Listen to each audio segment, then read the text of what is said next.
Hello and welcome back everyone. So आज हम देखेंगे कि how to get PID of a process. Okay, Linux server के अंदर जो है तुम एक कैसे किसी एक प्रोसेस की जो है PID मतलब कि हमारा ये जो हो गया प्रोसेस ID कैसे पता करोगे। ओके, सो आज हम यूज़ करेंगे pgrep करके ऐसे ये कमांड है। इस कमांड को हम यूज़ करने वाले हैं। सो हम चलते हैं अपने लाइनक्स सर्वर पे। अब यहाँ पे आने के बाद हम जो है अपनी कमांड यूज़ करने वाले हैं, ठीक है। जैसे कि pgrep।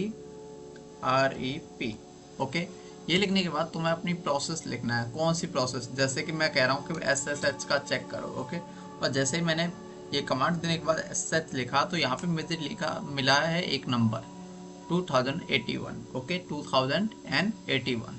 सो ये है एक way to find PID। Okay, so that's it for today. And इसके अलावा और भी तरीके होते हैं, लेकिन ये काफ़ी किफ़ायती तरीका है देखा जाए तो। So that's it for today. I see you in the next video. Thank you for being here. If you like this video please subscribe this channel. Bye.